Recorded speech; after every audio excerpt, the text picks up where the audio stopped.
Hello, dear students. How are you? I think all of you are fine. Today I am here. I will be delivering a lecture on a different aspect, that is embryology.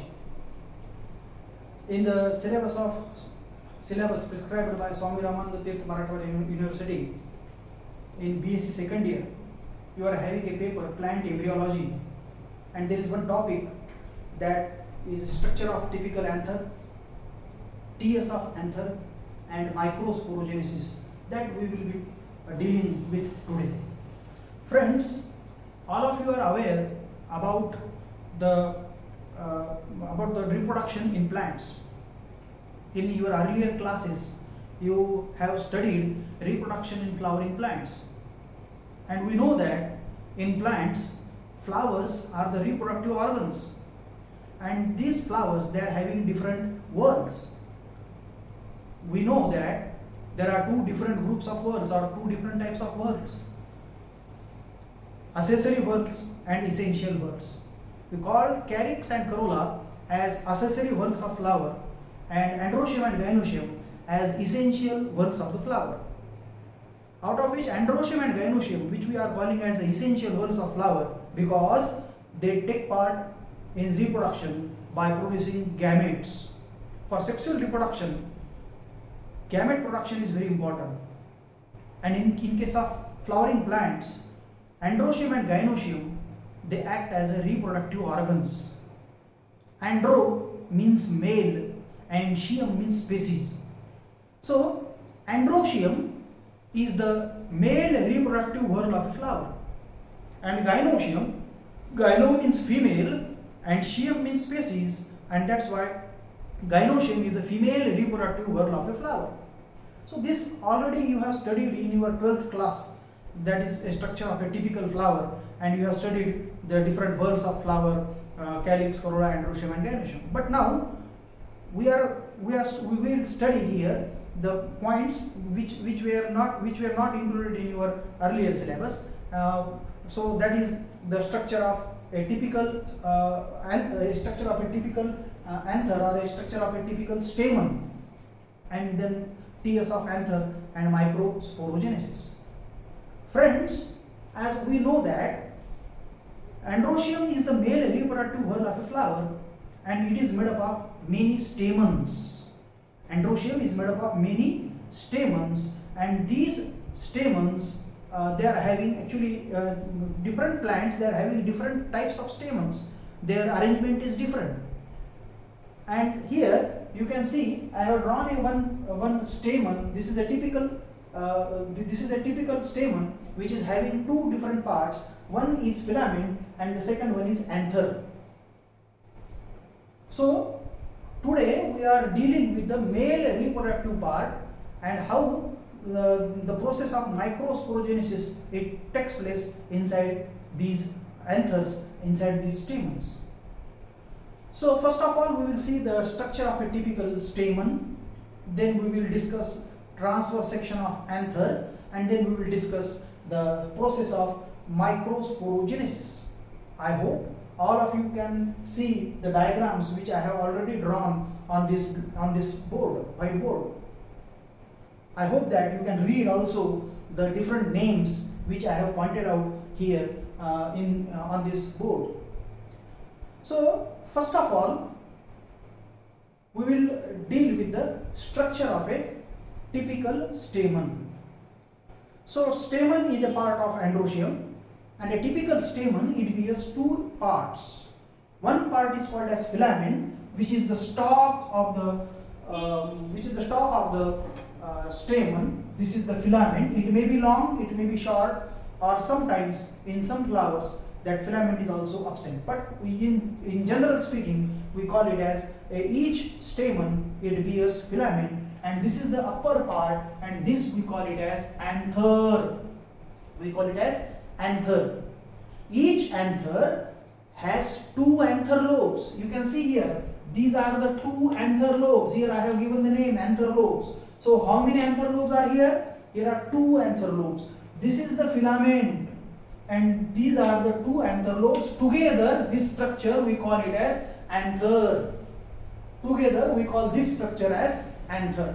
And this anther, it consists of two anther lobes.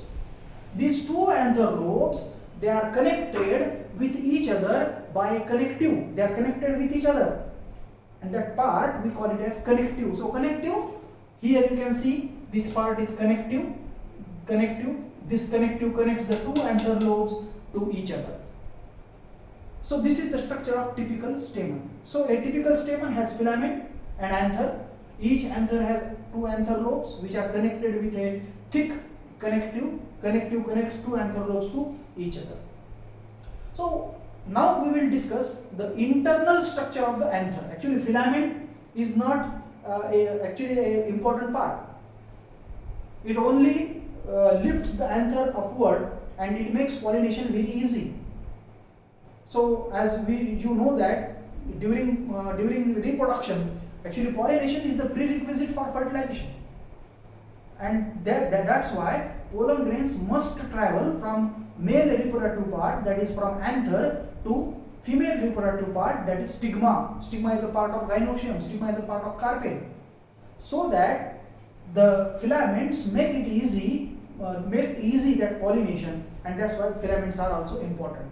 So anther, each anther lobe, it consists of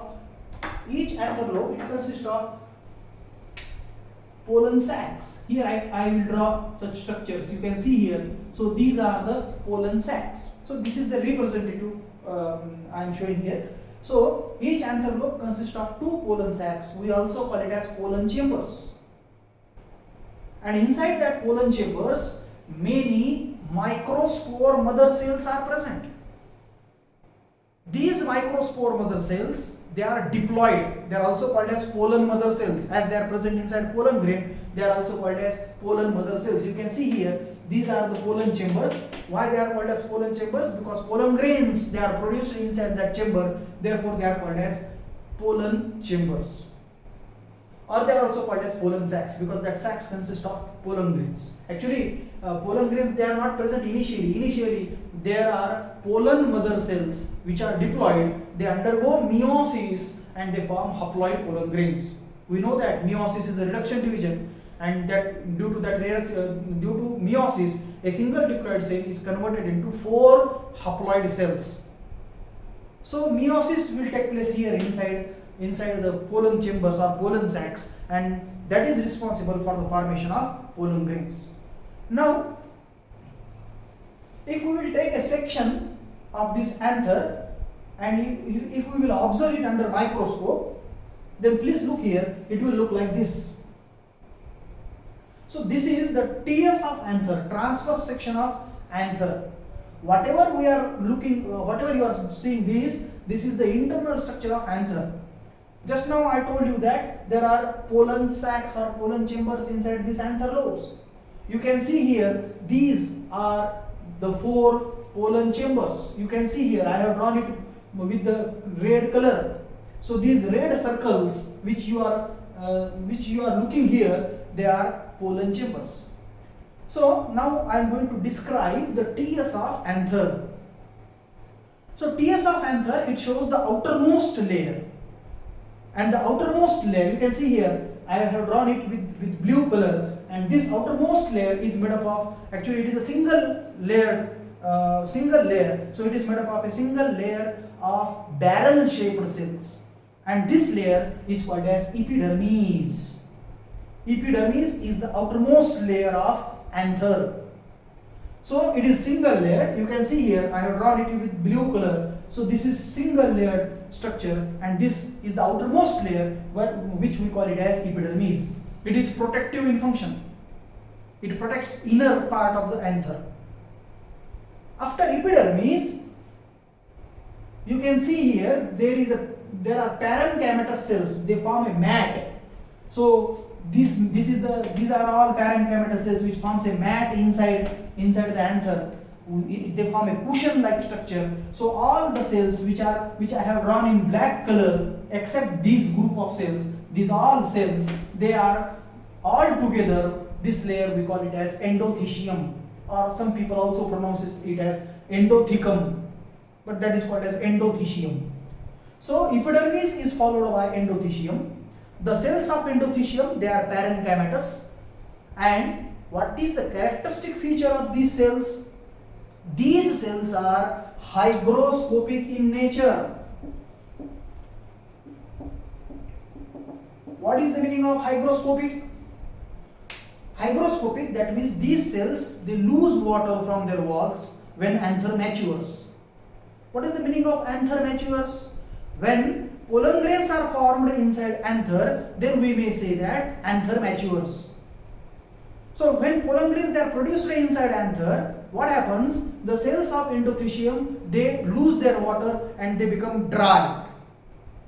And as they become dry, it makes anther very easy to burst open. So it helps anther during bursting, or it helps anther during liberation of pollen grains. And that is very important aspect of pollination. Until and unless the pollen grains, they are given outside, pollination cannot be achieved. And that's why these cells of endothecium, they help by this way, by drying themselves after the production of pollen grains, and they burst open anther and pollen grains are released for pollination. So epidermis is the outermost layer, which is followed by a parenchymatous mat of multicellular layers, and that is called as endothecium. You can see here at the center there are few cells which are present at the center of this anther. You can see here, this is one lobe of anther, this is another lobe of anther. Just like in this figure, I have shown the two different lobes and I have called it as anther lobes. And these anther lobes, they are connected by connective. Here, this is the one anther lobe and this is the second anther lobe, and they are connected by these cells which are much more thick. You can see here, these cells are much more thicker than the cells of endothecium. And this region we call it as, this region we call it as connective, or we call it as cells of connective. So these are the cells of connective. So epidermis is the outermost layer, which is followed by endothecium, and in that particular region, the cells which are present at the center, which connects two anther lobes to each other, we call them as connective. The cells of connective, they are much more thicker as compared with the other cells which are surrounding the connective. Now if you look towards the figure, you can very easily see that there are four different lobes, and in each lobe there is one circle which I have drawn with red color, and that circle, it consists of a few cells, and you can see the red colored again small rounded structures. So this entire one circle, this one circle is called as pollen chamber, or it is also called as pollen sac. Here I have given the name pollen sac. So this is the pollen sac, this is the sac, this is the sac. So this, how many sacs are there? There are 4 sacs which I have shown in this figure. So this is one sac, this is another sac, this is another sac, and this is another sac. So these are the pollen sacs. You can see here, these pollen sacs, each pollen sac is internally lined by conical cells. Conical cells, that means these cells are broader at their bases and they get narrow towards the apex, which I have drawn with black color. You can see here these cells, they are called as, this layer is called as cells of tapetum or tapetal layer. Here I have given the name tapetum. So how are the cells of tapetum? The cells of tapetum, they are conical, they are broader at their bases and they are narrow towards their apex. And the most important point is that the cells of tapetum or this tapetal layer is nutritive in function. Nutritive in function, that means they provide nutrition, they provide food. They provide food to the developing pollen grains. They provide food to the developing pollen grains, and therefore we call them as nutritive in function. So inside each pollen chamber there are many pollen mother cells. I have not shown pollen mother cells in any of the pollen chamber. Here you can see it. For example, I will draw like this. So these are many cells. and you may also consider this as these cells, they are called as microspore mother cells. You may also call these cells as pollen mother cells. So these microspore mother cells or pollen mother cells, they are diploid in nature. Here I have drawn this pollen mother cell. So these pollen mother cells, they are also called as microspore mother cells, which are diploid in nature. These pollen mother cells which are present here, they undergo meiosis. Meiosis means reduction division. Meiosis is a reduction division in which number of sets of chromosomes are reduced to its half. So these cells, I have shown here only one cell as a representative. So there are many cells in each pollen chamber which undergoes meiosis, and they will form a tetrad of cells, a tetrad of pollen grains. What is the meaning of tetrad? Tetrad means 4 pollen grains in a group. So you can see here, this cell is pollen mother cell which is diploid. It undergoes meiosis and it forms such type of tetrad. How many cells are there? 1, 2, 3, and one cell is at the back side. So these are 3 cells which you can see, and one cell is present at the back side. So how many cells are there? There are 4 cells. So therefore I called it as tetrad of pollen grains. Okay. So the process by which this diploid pollen mother cell forms pollen grains is called as microsporogenesis. So this was also one of the points which we are going to discuss today. So this is the structure of typical anther, this is the process microsporogenesis, and this is the structure of TS of anther. So this process is called as microspore. What is microsporogenesis? It's very simple. Microsporogenesis is a process in which diploid pollen mother cells or microspore mother cells undergoes meiosis and they will form haploid pollen grains. If you are saying pollen mother cells, then say pollen grains. If you are saying microspore mother cell, then called microspores. All of them are same. Microspore mother cell is also called as pollen mother cell. Pollen grain is also called as microspore. You may use any words. तुम्ही कोणते word वापरू शकता. So pollen mother cell, it forms a tetrad of pollen grain. So and this process is called as microsporogenesis. Microsporogenesis, it takes place inside pollen chamber. So during this process of microsporogenesis, whatever the food is required, that is provided by these cells, and these cells we call it as tapetum or cells of tapetum. After the completion of microsporogenesis, thousands of lakhs of pollen grains, they are formed inside each pollen chamber, and they create a pressure on the wall of anther. And we know that the cells of endothecium, they will lose water from their walls, they will become dry, and by the force of pollen grains which are produced inside the anther, it will create pressure on the endothecium, and endothecium will burst open, and thousands of pollen grains, they are liberated outside.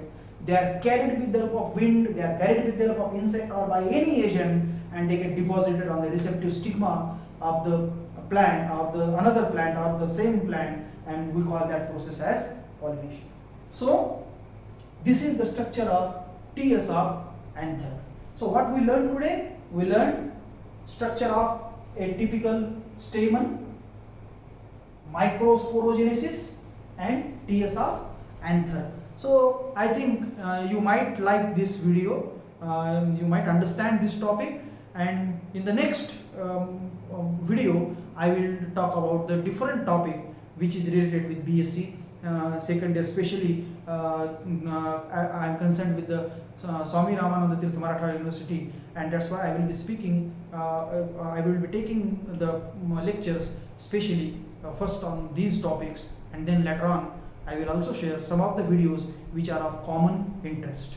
So thank you very much for patiently listening, and I hope you all enjoyed this video, and please like my video and subscribe my channel, and please join my next lecture that I will be very soon posting on YouTube. Thank you very much.